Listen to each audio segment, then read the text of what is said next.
Olá pessoal, o que será que impulsionou o mundo a um conflito tão sangrento quanto ao que foi considerado a Primeira Grande Guerra Mundial? Será que já havia um clima que antecedia aquele momento no início do século XX? Ou será que situações sugestionavam um futuro conflito? No vídeo de hoje nós vamos estudar um pouquinho sobre a Primeira Guerra Mundial, antecedentes, desdobramentos e, é claro, as consequências que foram trazidas para o mundo contemporâneo. Eu sou o professor Macari com mais um Play História para você, mas antes eu tenho um recadinho. Chega bem pertinho, quero fazer um acordo muito legal com você. A proposta do Play História com o professor Macari, este canal ele quer levar até você o melhor conteúdo com consistência e com muita relevância, que vai ajudar muito na sua construção de conhecimento histórico. Só que para isso eu preciso que você se inscreva no canal. Dar um joinha, dar um like é muito legal. E se você gostar, faça isso mesmo. Mas se inscrever fortalece o canal. Isso faz com que o YouTube entenda que os conteúdos são relevantes, são importantes, estão ajudando pessoas e principalmente, precisa continuar. Então eu conto com você. E tem outra, se você quiser ajudar um amigo, um colega que está precisando de aprender história de uma forma divertida, legal, compartilhe com ele. E nunca se esqueça de deixar o sininho ativado para que todas as novidades do canal possam chegar em primeira mão até você. Viu só? Não vai te custar nada e todos sairemos ganhando com isso. E agora, produção, rapidinho, vinheta na tela.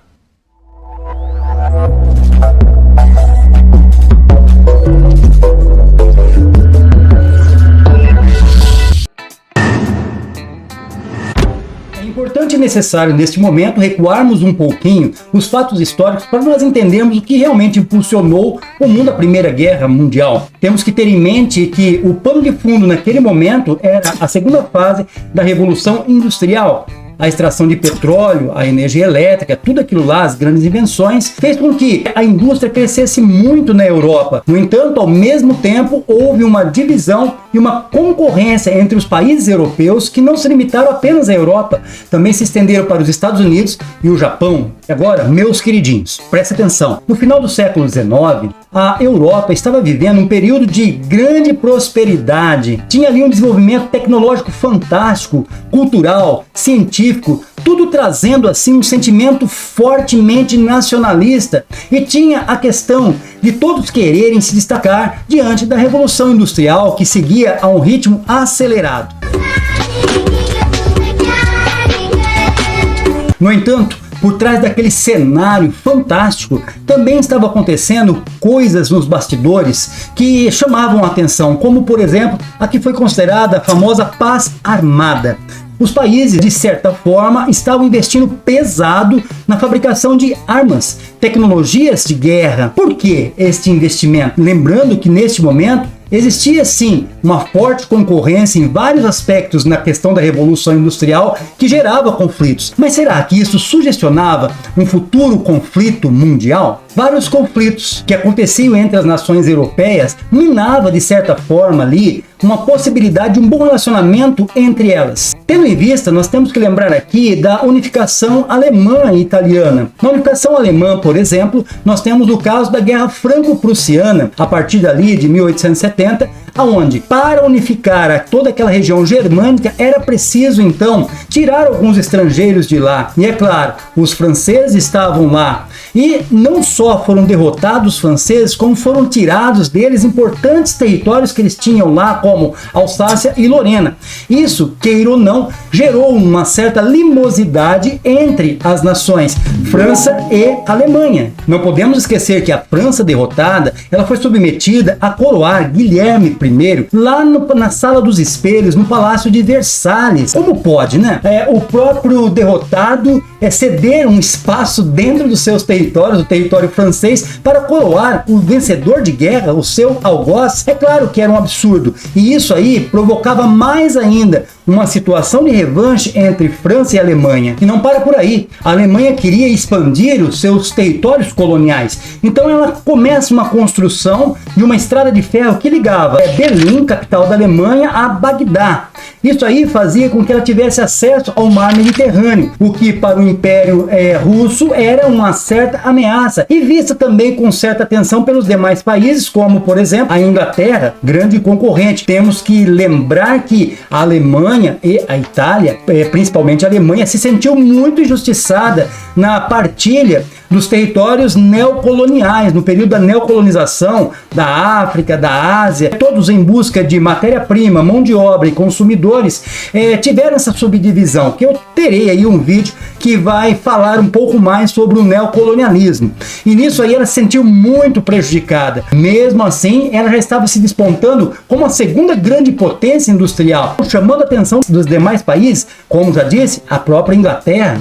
E tem mais, o próprio Império Russo demonstrava muito interesse nos territórios ali nos Balcãs, o que era a região de influência do Império Austro-Húngaro, causando também ali uma certa limosidade entre o Império Austro-Húngaro e o Império Russo. Fazendo essa análise, dá para perceber que, é claro, aquele clima todo de prosperidade, tudo aquilo que a bela época mostrava, na verdade era uma cortina de fumaça que escondia muitos conflitos imperialistas que acirravam o nacionalismo dessas nações europeias, fazendo com que muitos acordos, muitos tratados, muitas alianças militares ocultas e até mesmo secretas ocorressem. Foi o caso da Tríplice Entente e da Tríplice Aliança. Vamos entender um pouquinho mais. A Tríplice Entente era formada por França, Inglaterra, destacada ali no Reino Unido, lembrando que a Inglaterra ela possui a hegemonia mundial neste momento, e pelo Império Russo, czarista.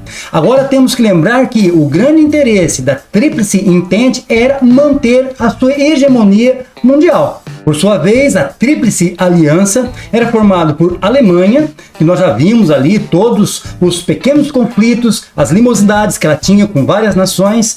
Nós tínhamos ali também o Império Austro-Húngaro, que também tinha suas crises, principalmente com o Império Russo, né? E, é claro, o Império da Itália. Lembrando que os italianos, quando eclodiu a guerra, se declararam neutros e, por fim, no decorrer da guerra, ela simplesmente mudou de lado, quebrando o acordo anterior, ficando do lado da Entente. O grande objetivo da Tríplice Aliança, sem dúvida nenhuma, era se destacar no processo de industrialização mundial e, é claro, conquistar novos territórios. Tudo isso aí fazia com que a Entente se sentisse ameaçada. Afinal de contas, eram concorrentes em potencial dentro do processo industrial. Agora eu quero que você preste muita atenção, meu querido, que agora não vou falar de uma causa propriamente dito, mas do estopim, aquilo que eclodiu, que causou a situação. Sabe aquele motivo, aquela gota d'água que faltava para a situação acontecer?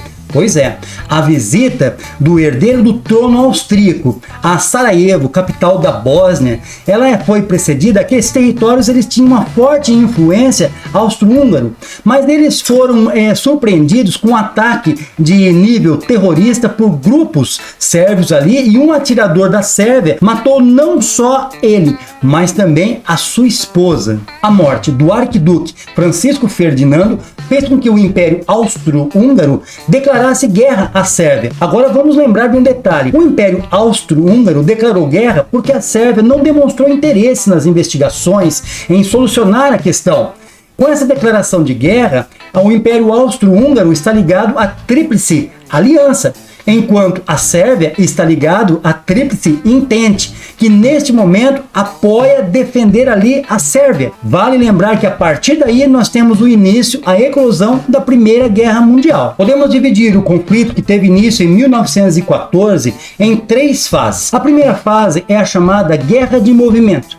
O que é a guerra de movimento? As tropas se movimentam, principalmente nas regiões de fronteira, estrategicamente para entrar em batalha. Depois nós temos a guerra de trincheira, considerada a segunda fase.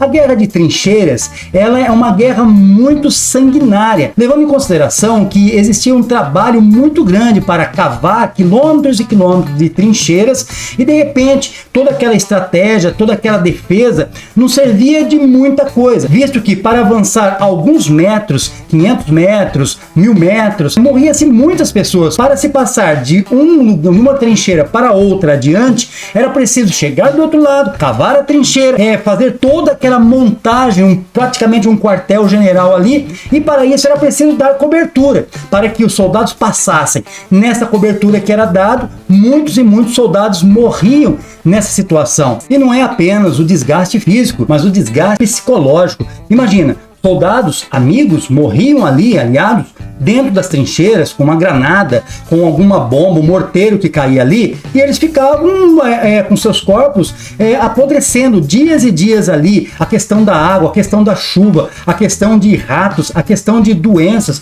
da umidade. Isso porque teria que avançar, preparar outra trincheira, e todo esse processo demorava muito. Agora, você está lembrado ali da paz armada?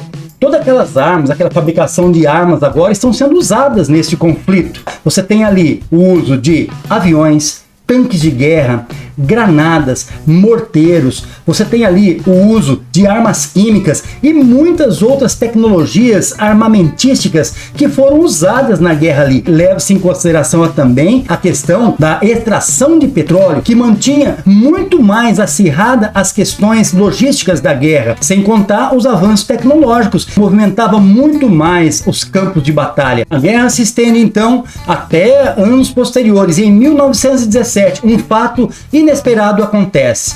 A Rússia tira suas tropas da Primeira Guerra Mundial. Por quê? Estava acontecendo a Revolução Socialista na Rússia. E uma das promessas de campanha, vamos dizer assim, dos comunistas naquele momento era tirar, sem dúvida nenhuma, a Rússia da guerra caso eles tomassem o poder. E como eles tomaram o poder, colocaram a ditadura do proletariado, o que eles fizeram foi tirar a Rússia da guerra. Isto fez com que todos os investimentos que os Estados Unidos estava fazendo na guerra, todos aqueles recursos investidos estivessem correndo um risco de perda. Então, nesse momento, os Estados Unidos simplesmente entram na guerra em definitivo. Vale lembrar, então, que a defesa dos investimentos estadunidenses era a motivação deles entrarem na guerra. Começa, então, uma terceira fase da guerra, uma nova guerra de movimento que faz com que as tropas se reposicionem. Lembrando que as tropas e aliados junto aos americanos que adentraram a guerra simplesmente estavam muito mais em condições de guerra naquele momento, favorecendo sem dúvida nenhuma a vitória, que ia se desdobrando a partir de 1918 em favor da Tríplice Entente. Em novembro de 1918, finalmente a Tríplice Entente consolida a sua vitória na Primeira Guerra Mundial. Em 1919, muitos tratados foram firmados então. É relevante aqui lembrar dos 14 pontos de Wilson, estabelecido ali pelo presidente norte-americano Woodrow Wilson. Ele simplesmente não queria a guerra com vencedores, ao contrário, ele não queria que tivesse nem vencedores e nem perdedores. Existisse assim uma certa neutralidade, mas isso não foi aceito por muitas das grandes nações, fazendo com que, dentre muitos dos tratados que foram feitos, o Tratado de Versalhes de 1919 punisse severamente a Alemanha como a grande culpada por grande parte dos prejuízos da guerra. A Alemanha então é impedida de ter um exército de combate de guerra, de ter aviões e principalmente os seus navios. A marinha praticamente foi desativada, tendo que entregar os seus navios de guerra aos vencedores da guerra. Tudo isso aí criou um sentimento de muita revanche por parte dos alemães contra os países da Tríplice Entente, que é claro, 20 anos depois, nós sabemos que vai resultar na Segunda Grande Guerra Mundial. Agora observe esse cenário, você vai entender claramente como que os Estados Unidos chegou na hegemonia mundial e se tornou o grande império como é até os dias de hoje. Enquanto países derrotados como a Alemanha e os demais países, o Império Austro-Húngaro é praticamente acabado, porque há uma divisão ali. Você tem ali uma Europa totalmente devastada pela guerra, precisando ser reconstruída. E você tem os Estados Unidos que as guerras não chegaram em suas fronteiras além mar. Então os Estados Unidos estava intacto com a questão da guerra. Os seus investimentos foram protegidos porque eles venceram a guerra. E agora os Estados Unidos se torna nada mais, nada menos do que o maior credor mundial que vai reconstruir, ajudar a reconstruir toda a Europa. Todo esse desgaste da Alemanha levou à queda do imperador Guilherme II, fazendo com que se estabelecesse estabelecesse na Alemanha uma república, acabando com a monarquia parlamentarista. Essa república, ela era parlamentar e tinha o seu primeiro-ministro, o chanceler, que era nada mais, nada menos do que Hitler, que chegou ao poder por meio do partido nazista e se tornou o grande ditador alemão, que nós conheceremos muito bem ele nesse período entre guerras, com o estabelecimento do totalitarismo e o fortalecimento do nazismo na Alemanha. Formou-se também, após o final da Primeira Guerra Mundial, a Liga das Nações, que era uma espécie assim de um congresso que trabalhava para tentar evitar com que um novo conflito viesse a surgir novamente. Mas deu para ver que isso não foi possível, porque 20 anos depois tivemos aí a Segunda Guerra Mundial. Lembrando que a Liga das Nações, ela vai de certa forma originar no futuro, pós Segunda Guerra Mundial, o que nós conhecemos hoje como ONU. Algumas consequências que nós podemos destacar pós Primeira Guerra Mundial. Um deles, sem dúvida nenhuma, é o número de mortos. Mais de 10 milhões de mortos. Gerou também ali a Liga das Nações, que no futuro, lá em 1945, vai ser a ONU. Temos também ali o aumento de novas nações, como a divisão do Império Austro-Húngaro, por exemplo. E é claro, não podemos nos esquecer de forma alguma do sentimento de revanchismo que a Alemanha passou a nutrir naquele momento contra os países vencedores da guerra, o que vai fortalecer o totalitarismo, o crescimento do nazismo, do fascismo, gerando lá no futuro o que nós vamos conhecer como a Segunda Grande Guerra Mundial, que já é um assunto para o nosso próximo vídeo. É isso, gente. Beleza, nós vamos ficar por aqui e nos vemos com certeza nos próximos vídeos. Conto com você. Valeu, tchau, tchau.